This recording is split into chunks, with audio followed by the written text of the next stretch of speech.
আগামী মাসের শুরুতেই আসছে অক্সফোর্ডের ভ্যাকসিন, অ্যাপসের মাধ্যমে নিবন্ধন।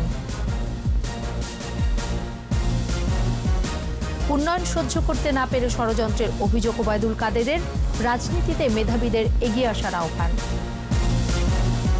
এক বছরে সড়কে প্রাণ গেছে ৬,৫০০-এর বেশি, দুর্ঘটনা রোধে ১২ দফার সুপারিশ। রাজধানীর নাখালপাড়ায় জোড়া খুন, প্রাক্তন স্ত্রী ও শালিকাকে হত্যার পর হাতে নাতে আটক ঘাতক। ট্রাম্পের টুইটার অ্যাকাউন্ট স্থায়ীভাবে বন্ধ, অভিশংসনের জন্য জরুরি বৈঠক ডেকেছে সিনেট।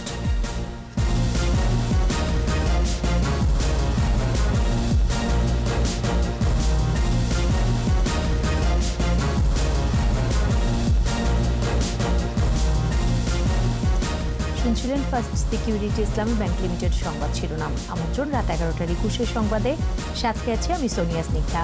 দর্শক, 21 টেলিভিশনের সংবাদ একই সাথে সরাসরি দেখতে পাবেন আমাদের ফেসবুক পেজ www.facebook.com/2124 অনলাইনে। Mega spider ceiling fan, mega বাতাসেই শান্তির পরশ। এছাড়াও সংবাদে আরও থাকছে, ভাষাঞ্চলে গরু মহিষের বাথান থেকে বিচ্ছে দুধ মাংসের চাহিদা, বহু রাখালের কর্মসংস্থান।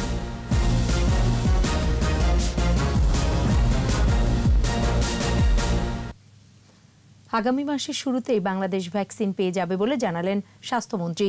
এরই মধ্যে সব প্রস্তুতি নেওয়া হয়েছে বলেও জানান তিনি। আর স্বাস্থ্য অধিদপ্তর জানিয়েছে, ভ্যাকসিন পেতে অ্যাপসের মাধ্যমে নিবন্ধন করতে হবে। এজন্য অ্যাপস তৈরির কাজও শেষ পর্যায়ে। এদিকে করোনায় দেশে দৈনিক শনাক্তের হার নিম্নগামী। 24 ঘন্টা শনাক্তের সংখ্যা 692। সহকর্মীদের সহায়তায় বিস্তারিত জানাচ্ছেন স্মৃতি মণ্ডল। স্বাস্থ্য অধিদপ্তরের তথ্য অনুযায়ী করোনায় 24 ঘন্টায় আরও 22 জনের মৃত্যু হয়েছে। এ নিয়ে ৭,৭৫৬ জনের মৃত্যু হল। ১২,৯০৮ জনের নমুনা পরীক্ষায় নতুন শনাক্ত ৬৯২। গেল কয়েকদিন ধরেই কমছে সংক্রমণ হার। 24 ঘন্টায় শনাক্ত ৫.৩৬%। নতুন ৭৮৫ জন সহ সুস্থ হয়েছে ৪,৬৬,০৬৪ জন। দুপুরে মানিকগঞ্জে অসহায়দের মাঝে কম্বল বিতরণ শেষে স্বাস্থ্যমন্ত্রী জাহিদ মালেক জানিয়েছেন, অক্সফোর্ডের ভ্যাকসিন দ্রুত চলে আসবে। ফাইজারও কিছু ভ্যাকসিন বিনামূল্যে দেওয়ার প্রস্তাব দিয়েছে। কিছু ভ্যাকসিন ফাইজার বিনামূল্যে আমাদেরকে দিবে, যে ভ্যাকসিনটি আমেরিকাতে এবং ইউরোপে দেওয়া হচ্ছে। আমরা আশা করি সেই ভ্যাকসিনও আমরা গ্রহণ করব এবং আমাদের যারা ফ্রন্টলাইন ওয়ার্কার, যারা চিকিৎসায় জড়িত আছে, অন্য অন্য সেবায় যারা জড়িত আছে, তাদের দেওয়ার জন্য আমরা সেই ব্যবস্থা নিব। এদিকে রাজধানীতে এক মতবিনিময় সভায় অনলাইনে যুক্ত হয়ে স্বাস্থ্য অধিদপ্তরের অতিরিক্ত মহাপরিচালক মির্জাদি সেব্রিনা ফ্লোরা জানান, ভ্যাকসিন পেতে অনলাইনে তালিকা করা হবে। কিভাবে দেয়া হবে, কারা পাবেন তা নিয়ে কাজ চলছে। তালিকাভুক্তির ক্ষেত্রে আমরা আসলে অনলাইন রেজিস্ট্রেশন সিস্টেমে যাওয়ার কাজ করছি এবং আমাদের যে অ্যাপটা তৈরি করা হবে সেটা প্রায় সম্পূর্ণ পর্যায়ে। তো সেই দিক থেকে আমাদের এইটা হচ্ছে এই দিকের অগ্রগতি। ভ্যাকসিন দেওয়ার পর পার্শ্ব প্রতিক্রিয়া হলে কি ব্যবস্থা নেওয়া হবে সে লক্ষ্যেও কাজ করা হচ্ছে বলেও জানান সেব্রিনা ফ্লোরা। স্মৃতি মণ্ডল, 21 টেলিভিশন, ঢাকা। সরকারের উন্নয়ন সহ্য করতে না পেরে একটি মহল নানা রকম ষড়যন্ত্র করছে বলে অভিযোগ করেছেন আওয়ামী লীগের সাধারণ সম্পাদক ও সেতুমন্ত্রী ওবায়দুল কাদের। আর তথ্যমন্ত্রী ডক্টর হাসান মাহমুদ বলেছেন, অর্থনৈতিক সামাজিক সব সূচকেই এগিয়ে যাচ্ছে বাংলাদেশ, তাই অন্ধের মতো সমালোচনা না করার আহ্বান জানান তিনি। মিনালা দিবার সহায়তায় প্রণব চক্রবর্তী রিপোর্ট। শিক্ষাগত যোগ্যতা অনুসারে কর্মক্ষেত্রের বিভিন্ন সেক্টর সম্পর্কে ধারণা দিতে কর্মশালা করবে আওয়ামী লীগের শিক্ষা ও মানব সম্পদ বিষয়ক উপকমিটি। যোগ্যতা অনুসারে নিজের ক্যারিয়ার নিজেই নির্ধারণ করতে পারবে। এ উপলক্ষে আয়োজিত অনুষ্ঠানে ভিডিও কনফারেন্সে যুক্ত হন আওয়ামী লীগ সাধারণ সম্পাদক ওবায়দুল কাদের। তিনি বলেন, তারুণ্যের শক্তিকে রাষ্ট্রের কাজে লাগাতে হবে। মেধাবীরা রাজনীতিতে আসলে রাজনীতি শুদ্ধ হবে বলেও মন্তব্য করেন তিনি। শেখ হাসিনার সরকারের উন্নয়নে একটি মতলবী মহল সহ্য করতে পারছে না। তারা নানান ষড়যন্ত্রের অংশ হিসাবে তরুণ যুবকদের একাংশকে ভুল শিক্ষা দিয়ে জনমানুষের প্রতিপক্ষ করে তুলছে। আমি তরুণদের বলতে চাই, আজকের পৃথিবী প্রতিযোগিতাময়। নিজ যোগ্যতা দিয়ে স্থান করে নিতে হবে তোমাদের। এদিকে জাতীয় প্রেস ক্লাবে আওয়ামী হকার্স লীগের এক অনুষ্ঠানে যোগ দেন তথ্যমন্ত্রী। তার অভিযোগ, বিএনপি নেতারা অন্ধ এবং বধিরের মতো সরকারের সমালোচনা করছে। আজকে বাংলাদেশ এগিয়ে গেছে, সেটি তাদের সহ্য হয় না। চোখ থাকতেও অন্ধ, কান থাকতেও বধির, এরকম আচরণ করছেন। আমি অনুরোধ জানাবো, বিএনপির যে ডাক্তারদের সংগঠন আছে, তার রিজভী আহমেদ, ফখরুল ইসলাম আলমগীর সাহেব সহ যারা প্রতিদিন মিথ্যাচার করেন, দেশের এই উন্নয়ন অগ্রগতি দেখেন না, তাদের চোখ এবং কানগুলো একটু পরীক্ষা করার জন্য।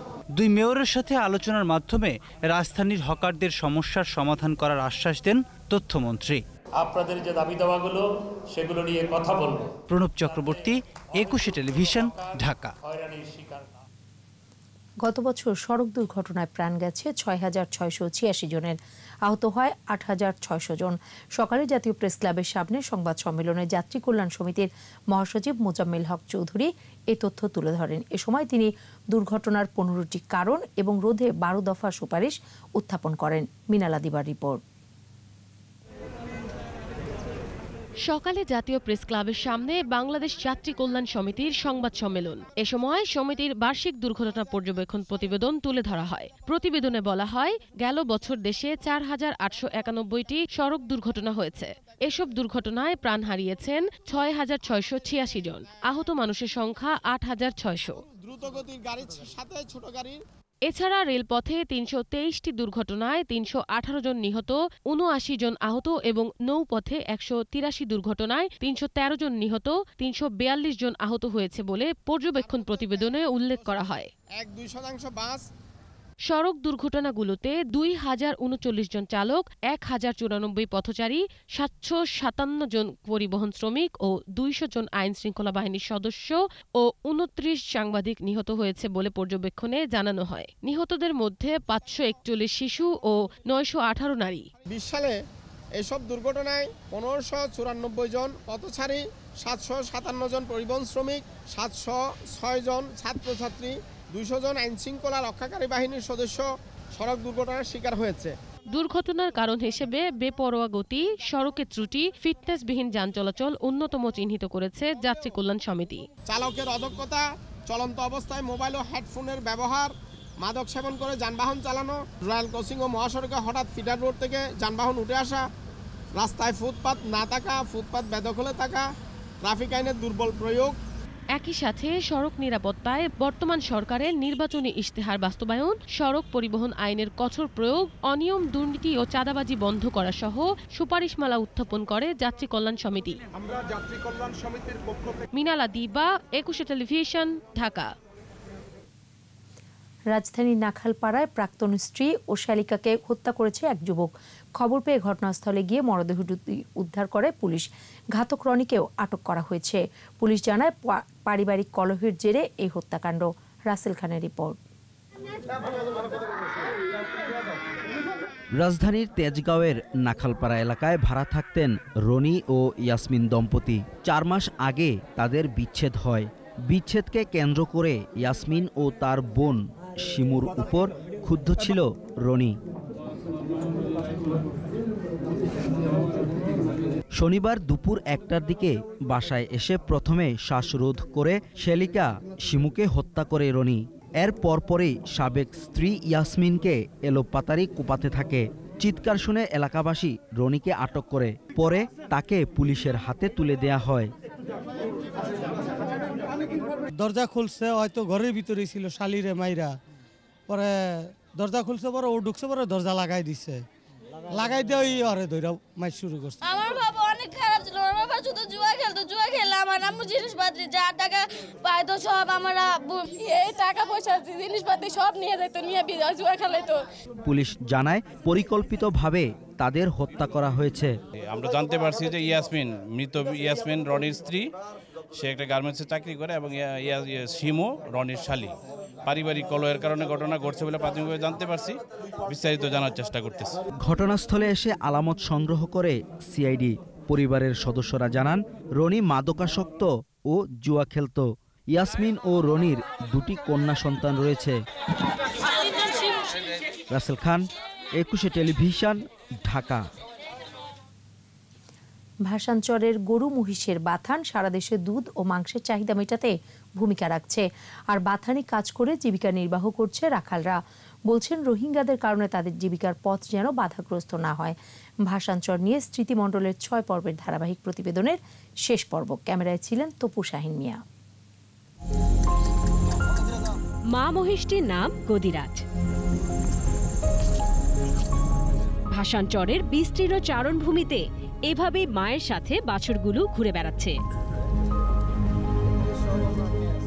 মেঘ ভাসান, অলংকার, চান্দি, সোহাগী, ফুলটুসি, শান্তা আর ভুট্টু ছাড়াও আছে করোনা।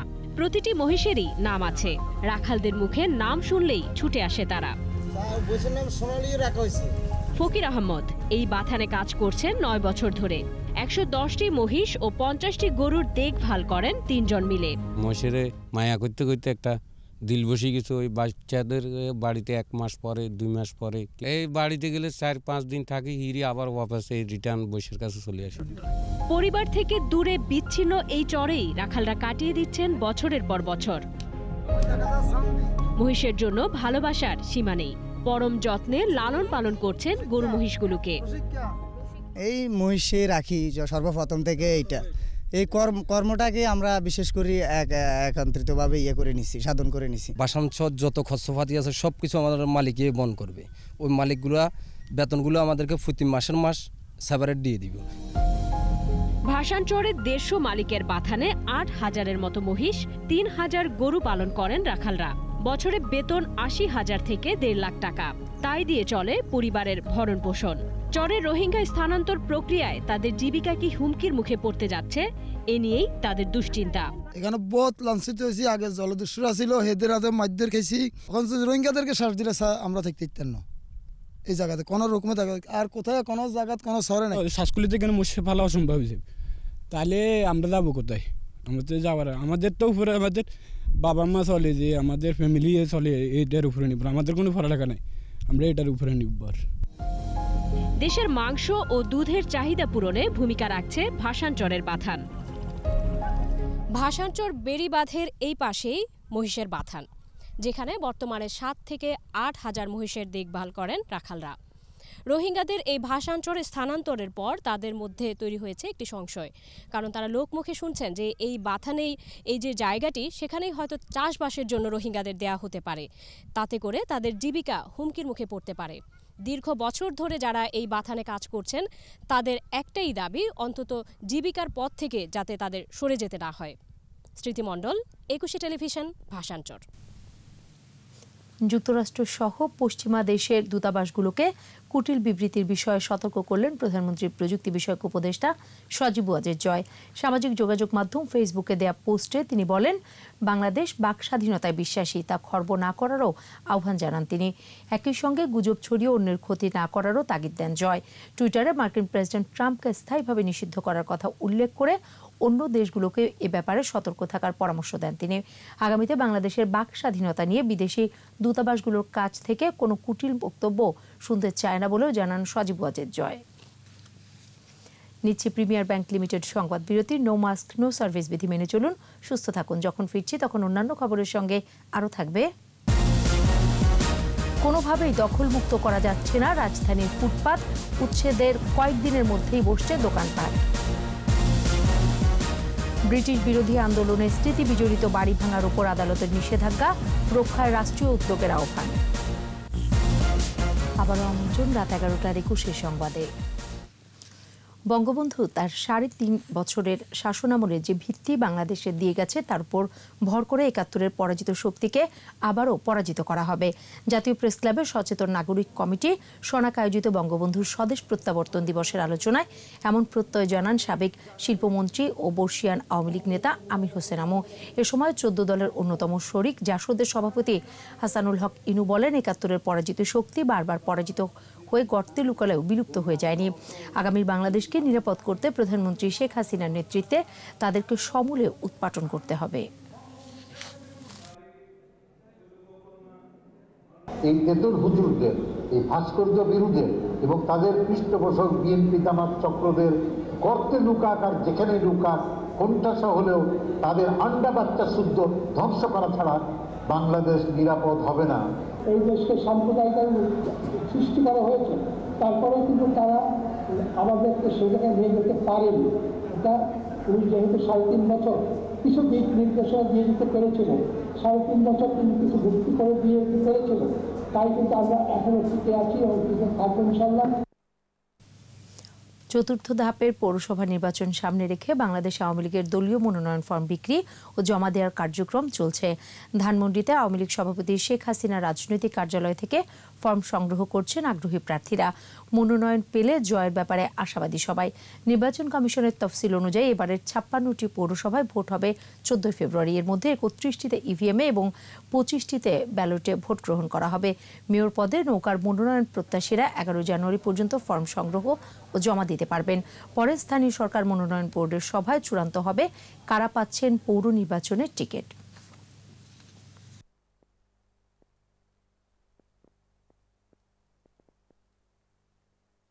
ইনশাল্লাহ আমি মনে করি রাজবাড়ির জনগণ জননেত্রী শেখ হাসিনার প্রতি আস্থা রেখে আমাকে ভোট দেবে। মনোনয়ন না দেন তো আমি নৌকা মার্কার পক্ষেই থাকবো। চতুর্থ ধাপের নির্বাচন আমরা স্বাস্থ্যবিধি মেনেই আমরা নির্বাচনের প্রচারণা চালাবো। নামে ফুটপাত কোনো কাজে আসে না। রাজধানী প্রায় সব ফুটপাতই হকারদের দখলে, তাই পথচারীদের ভোগান্তি শেষ নেই। উচ্ছেদ করার কয়েকদিনের মধ্যে আবারও দোকান বসে যায়। বিস্তারিত সাইদুল ইসলামের রিপোর্টে। পথচারীদের হাঁটার জন্যই এই ফুটপাত, হাঁটবে কোথায়? সবই তো হকারদের দখলে। গুলিস্তান, মতিঝিল, পল্টন, ফার্মগেট সহ বেশিরভাগ এলাকার ফুটপাতের চিত্র একই রকম। জিপিও অফিসের সামনে বড় এই ফুটপথে মানুষ হাঁটাই সম্ভব নয়। দুপাশেই দোকান সাজিয়েছেন হকাররা। এই চিত্র বাইতুল মোকাররমের দক্ষিণ গেটের। খোদ রাস্তার উপর বসেছে দোকান। রাস্তা নামছি ভাই, আমরা গরিব মানুষ, আমরা কি করে খাম? এলে রাস্তা কোনো রকম ডেল বাচ্চাটা খায়া ই করি। মেন রাস্তা আমরা কোনো জায়গায় পাই না দেখে এই মেন রোডে করতে বাদ যায়নি যাত্রী ছাউনিও, পুরোটাই হকারদের দখলে। দোকানিদের দাবি ইজারা নিয়েই দোকান বসানো হয়েছে। লিজ দেওয়া, অবশ্যই লিজ দেওয়া, অবশ্যই কাগজপত্র আছে, অবশ্যই কাগজ ছাড়া কিন্তু কেউ দোকান বসাতে পারে। আপনি পারবেন একটা ইট বসাইতে? এখানে আপনাকে দেখানোর দরকার নেই, যথাযথ কর্তৃপক্ষ আইলে ওদেরকে দেখাবে। মূল মালিক সিটি আমরা বানাইছি, যথাযথ কর্তৃপক্ষ বানাইছি, সিটি কর্পোরেশন বানাইছে। আমি আপনাকে দেখানোর দরকার নেই, তো আমার বাধ্য না, আপনার কাছে আমি বাধ্য না। সন্ধ্যা থেকে গুলিস্তানে হকার বসার কথা, কিন্তু ভর দুপুরে রাস্তা দখল করে চলছে ব্যবসা। বিকেলের দিকে যে কোনো সময় আসে না, অর্ডার ঠিক নেই। 30 টাকায় আমার 500, আর দোকান খরচ 200, এই 700 টাকা। 10-20 টাকা 20 টাকা এরকম। এই যে এমনি আর কি, যারা এর দায়িত্বে আছে তারা জানে। দুপুরে বা বিকালে বা রাত্রে এমন এক সময় আহে। ফুটপথে দোকান থাকায় চরম বিপাকে সাধারণ মানুষ। কোনো মানুষ চলাফেরা করতে পারে রোড দেওয়া, একমাত্র যারা কেনাকাটা করবে তারা এখানে আসবে, এছাড়া কেউ চলাফেরা করতে পারে না। হেঁটে যাবে, কোনো সমস্যা নাই, গাড়িতে যাবে না, কটা ধাক্কা খাবো, কটা খাবো, কোনো নাই। যাতায়াতের জন্য তো বাচ্চা নিয়ে ফ্যামিলি নিয়ে রাস্তাঘাটে চলাফেরা করা যাচ্ছে না, এজন্য বাধ্য হয়ে আমাদেরকে রাস্তার মধ্যখান দিয়ে হাঁটতে হচ্ছে। করোনার মধ্যে একজনের আরেকজনের সাথে সেই যে ধাক্কাধাক্কি, এটা মানে চলতেই আছে। করোনা মহামারীর মধ্যে এভাবে ফুটপাত দখল থাকায় স্বাস্থ্যবিধি অনেকটাই উপেক্ষিত। সাইদুল ইসলাম, 21 টেলিভিশন, ঢাকা। রাজধানীর কলাবাগানে বন্ধুর বাসায় মাস্টারমাইন্ড স্কুলের ও-লেভেলের শিক্ষার্থী আনুশকা নূর আমিনের মৃত্যুর সাথে জড়িতদের সর্বোচ্চ শাস্তির দাবি জানিয়েছেন স্বজন ও স্থানীয়রা। সকালে কুষ্টিয়া মানববন্ধন ও বিক্ষোভ কর্মসূচি থেকে মামলার সুষ্ঠু তদন্ত এবং প্রধান অভিযুক্ত ইফতেখার দিহানের সহযোগীদের গ্রেফতারের দাবি জানানো হয়। এর আগে সকাল 7টায় আনুশকার গ্রামের বাড়ি কুষ্টিয়া সদরের গোপালপুরে জানাজা শেষে তার দাফন হয়।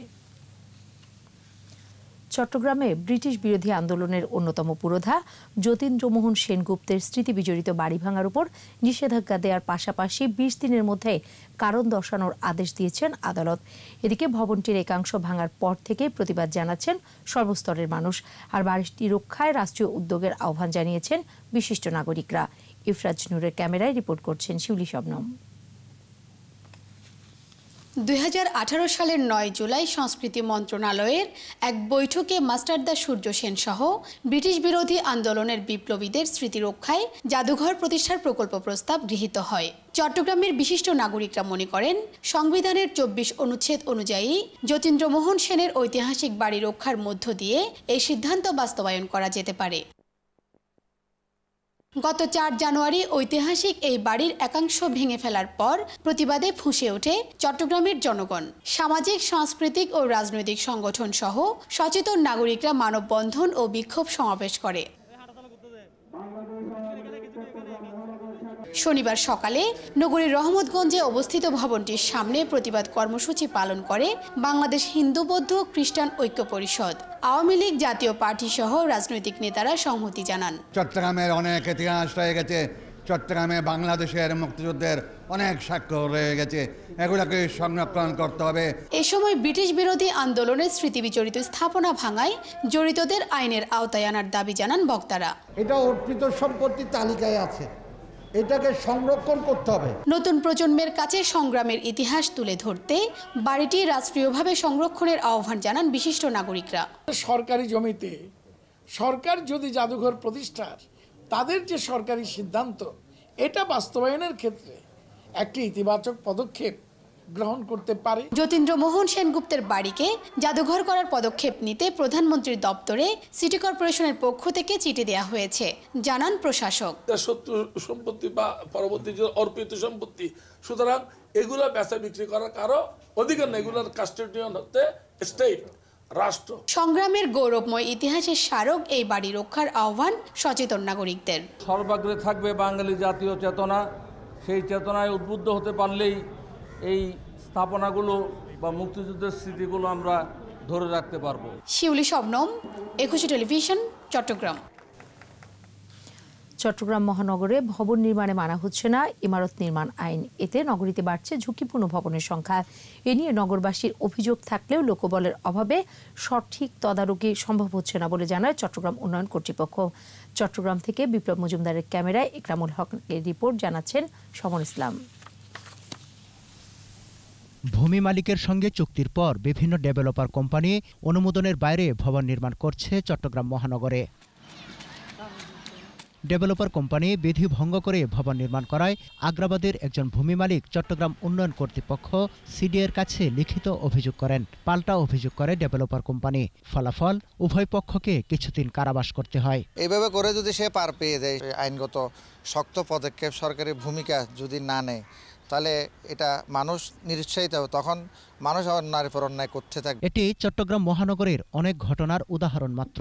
বিধি ভঙ্গ করে ভবন নির্মাণ হচ্ছে তা স্বীকার করে চট্টগ্রাম উন্নয়ন কর্তৃপক্ষ জানায়, জনবলের অভাবে ঠিকমতো তদারকি করা যাচ্ছে না। তদারকির গাফিলতিও আছে, যে তারা যে ইচ্ছেকৃতভাবে তারা এগুলা নোটিশ করে রাখে কিন্তু ভাঙে না। কিছু ক্ষেত্রে হয়তো ভাঙছে কয়েকটা বিল্ডিং, বাট ম্যাক্সিমাম ক্ষেত্রে কিন্তু এগুলো ভাঙা হয় না। আইনের প্রয়োগ যদি আমরা কঠোরভাবে না করি, তাহলে মানুষ তো আইন মানবে না। 2019 সালে ভবন নির্মাণ সংক্রান্ত 57টি এবং 2020 সালের নভেম্বর পর্যন্ত 23টি অভিযোগ এসেছে সিডিএর কাছে। বেশিরভাগ অভিযোগের সুরাহা হয়নি, তবে উদ্যোগ নেওয়া হয়েছে বলে জানান সংস্থাটির প্রধান প্রকৌশলী। আমাদের কঠোর হতে হবে, সিডিএকে কঠোর করতে হবে, যারা এটার সাথে জড়িত আছে। চিফ টাউন প্ল্যানার আছে, আমাদের ডিসিটিপি আছে, তারা প্রতি মাসে এটা নিয়ে কিন্তু একটা সমন্বয় মিটিং করে এইসব বিল্ডিংগুলো না ভাঙলে ভবিষ্যতে মানুষ সিডিএ আইন মানবে না। সিটি কর্পোরেশনের জায়গা এবং খাল দখল করে ভবন নির্মাণের অভিযোগও রয়েছে। তাদের বিরুদ্ধে কঠোর হওয়ার তাগিদ সিটি কর্পোরেশনের। তদন্ত করে দেখব, যদি কর্পোরেশনের জায়গায় কেউ অবৈধভাবে কাজ করে থাকে, সে যত বড় শক্তিশালী মানুষ হোক না কেন, আমরা তাকে ইভিক্ট করতে বাধ্য হব। ভবন নির্মাণ তদারকির জন্য সিডিএর 25 জন পরিদর্শক রয়েছেন। সমর ইসলাম, একুশে টেলিভিশন। নিচ্ছি প্রিমিয়ার ব্যাংক লিমিটেড সংবাদ বিরতি। নো মাস্ক নো সার্ভিস বিধি মেনে চলুন, সুস্থ থাকুন। যখন ফিরছি তখন অন্যান্য খবরের সঙ্গে আরও থাকবে। জমে উঠছে চট্টগ্রাম সিটি নির্বাচনের প্রচার, নানা প্রতিশ্রুতি দিচ্ছেন মেয়র কাউন্সিলর প্রার্থীরা। আমন্ত্রণ আবারও রাত 11টার 21 সংবাদে। করোনা সংক্রমণের মধ্যে চট্টগ্রামে জমজমাট নির্বাচনী মাঠ চলছে। সিটি নির্বাচনের মেয়র ও কাউন্সিলর প্রার্থীদের প্রচার কাজ। নগরীর নতুন ফিশারিঘাট এলাকা থেকে গণসংযোগ শুরু করেন আওয়ামী লীগের মেয়র প্রার্থী রেজাউল করিম চৌধুরী। পরে নগরীর নিউ মার্কেট এলাকা, আন্দরকিল্লা, জামাল খান এলাকায় নৌকা মার্কায় ভোট চান তিনি। এ সময় প্রচারে অংশ নেন কাউন্সিলর প্রার্থীরাও। এদিকে নগরীর কাজীর দেউরি এলাকা থেকে প্রচার শুরু করেন বিএনপির মেয়র প্রার্থী ডাক্তার সাদাত হোসেন। তিনি হালিশহর, স্টিল মিল ও পতেঙ্গা এলাকায় প্রচার কাজ চালান।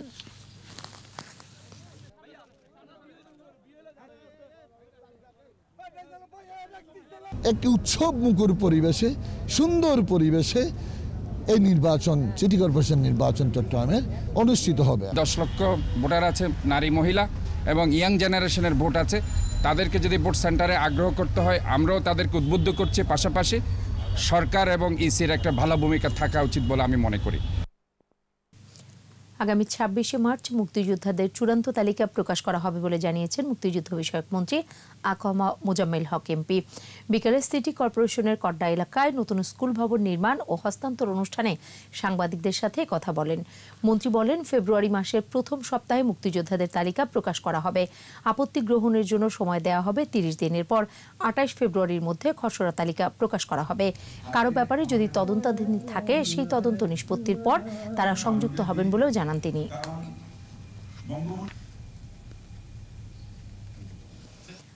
রংপুরের বদরগঞ্জে দেশের বৃহত্তম এগ্রো বেসড ব্যবসা প্রতিষ্ঠান ইয়ন গ্রুপ বাংলাদেশের প্রথমবারের মতো হাইটেক ডেইরি ফার্মের উদ্বোধন করা হয়েছে। মৎস্য ও প্রাণী সম্পদ মন্ত্রী সম রেজাউল করিম দুপুরে এর উদ্বোধন করেন। এ সময় মন্ত্রী বলেন, বেকারত্ব দূর করতে কোনো উদ্যোক্তা যদি এগিয়ে আসেন, তবে তাদের ঋণ প্রদান, মেশিনারিজ আনার ক্ষেত্রে রাষ্ট্রীয় সহযোগিতা এবং অতিরিক্ত ট্যাক্স সমন্বয় সহ যাবতীয় বিষয়ে সার্বিক সহায়তা দেওয়া হবে। এ সময় মৎস্য ও প্রাণী সম্পদ মন্ত্রণালয়ের সচিব রনক মাহমুদ, ইয়ন গ্রুপের চেয়ারম্যান ও সিইও মমিন উদ্দোল্লা সহ আওয়ামী লীগের জেলা ও উপজেলার নেতারা উপস্থিত ছিলেন।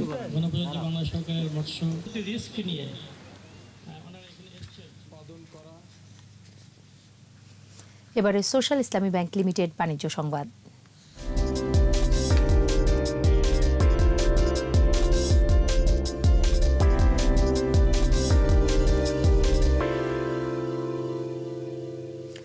ঢাকার সোনারগাঁও হোটেলে ইসলামী ব্যাংক বাংলাদেশ লিমিটেডের 2 দিনের ব্যবসা উন্নয়ন সম্মেলন শুরু হয়েছে। ব্যাংকের বোর্ড অব ডাইরেক্টরসের chairman professor Mohammad Nazmul Hasan PhD প্রধান অতিথি হিসেবে এই সম্মেলনের উদ্বোধন করেন। সভাপতিত্ব করেন ব্যাংকের ব্যবস্থাপনা পরিচালক ও প্রধান নির্বাহী মোহাম্মদ মনিরুল মাওলা। ব্যাংকের vice chairman Mohammad Shahabuddin, executive কমিটির chairman professor doctor Mohammad Selim Uddin FCA FCMA, audit কমিটির chairman Mohammad Solaiman FCA, risk management কমিটির চেয়ারম্যান মেজর জেনারেল অবসরপ্রাপ্ত ইঞ্জিনিয়ার আব্দুল মতিন। অনুষ্ঠানে স্বাগত বক্তব্য দেন ব্যাংকের additional managing director Mohammad Kaiser Ali. দেশব্যাপী 11টি ভেন্যুতে আয়োজিত অনুষ্ঠান থেকে ভার্চুয়াল প্ল্যাটফর্মে অন্যান্য জোন প্রধান ও 373টি শাখার ব্যবস্থাপকগণ সম্মেলনে অংশ নেন। এবারে খেলার খবর।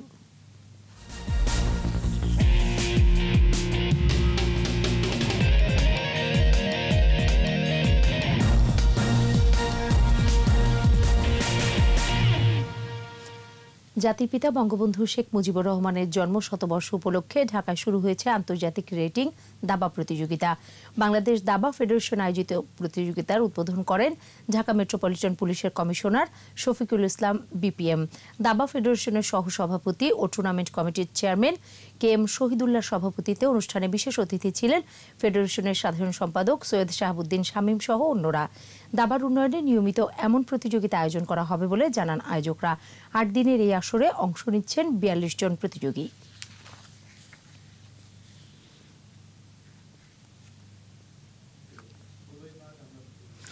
আর এরই সাথে শেষ করছি রাত 11টার 21 সংবাদ। যাবার আগে ফার্স্ট সিকিউরিটি ইসলামী ব্যাংক লিমিটেড সংবাদ শিরোনামগুলো আরও একবার।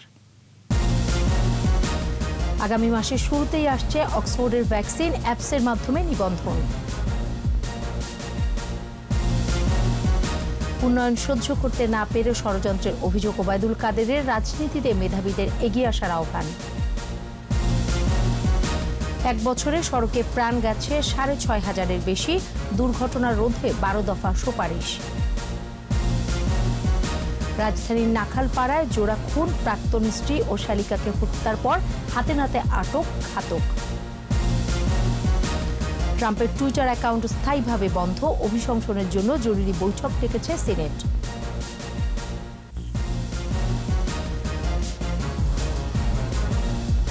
সর্বশেষ খবর জানতে ডায়াল করুন 2021 নম্বরে আর ভিজিট করুন ekushe-tv.com ওয়েবসাইটে।